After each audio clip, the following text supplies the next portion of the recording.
இன்னொன்று புதுக்கோட்டையில் உள்ள பொன்னமராவதி. இன்னும் கொஞ்சம் காலம் கொடுக்கலாம். சீக்கிரமாக நிரந்தர கிளையாக 50 பேர் சேர்த்து முடிக்கலாம். ஆனால் அதே சமயத்தில் இருக்கிற கிளைகள்லேயே 50க்கு கீழே போய்கிட்டே இருக்கு. முழு உரம் வரல. 23, 24 உறுப்பினர் எண்ணிக்கை பட்டியல் சரிபார்க்கிற பொழுது ஒரு சிலைகள் 50க்கு கீழே போயிருக்கு. அவங்க இன்னும் கொஞ்சம் டைம் எடுத்து அதை 50 ஆக்க முயற்சி பண்ணுங்க. மாநிலத்திலேருந்து அது பட்டியலை மறுபடியும் கேட்டு சரிபார்த்து உங்களுக்கு கணிதம் வரும். 23, 5, 23, 6, 23, 9, 23, 11, 23, 12, 23 வரிசையா 24லே 3, 4, 24, 8, 24 மறுபடியும் 8, 24 மொத்தம் வரிசையாக மாநிலங்கள் கூட்டங்கள் நடத்தப்படுகிறது. தேவையின் அடிப்படையில் நடத்தும். மற்றபடி சங்க அமைப்பு தினம், எழுச்சி நாள் கூட்டங்கள், இந்த ஓவிய தினம்லாம் முன்ன மாதிரி சுறுசுறுப்பாக இல்லை. சில இடத்துல 20 கிளைகள் நடத்துகிறாங்க, சில 6, 8 கிளைகள் நடக்குது. விட்டுறாமல் நடத்துங்க. சுதந்திர தினம் 8ன்னா ரைட்டு. அமைப்பு தினமும் 7 மாவட்டம் 8 கிளை தான் இருக்குன்னா அது கொஞ்சம் கஷ்டமாக இருக்குது. 1, 3 நல்லா கொண்டாடுங்க. 21, 6 கொண்டாடுங்க. நல்லா கடைப்பிடிக்கணும்னு கேட்டுக்கிறேன். டைரி சொந்த கதை, சோக கதை தான். 25ஆம் வருஷத்துக்கு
எனது வழிகாட்டிகள், எனது அன்பு தலைவர்கள் சுகந்தி அவர்களே,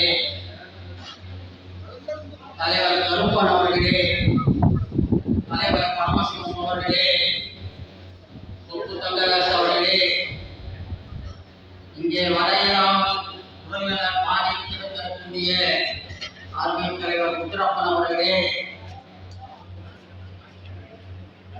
உங்கள் அனைவருக்கும் என்னுடைய அன்பு கலந்த வணக்கங்களை உங்களுடன் நான் குறிப்பாகிறேன்.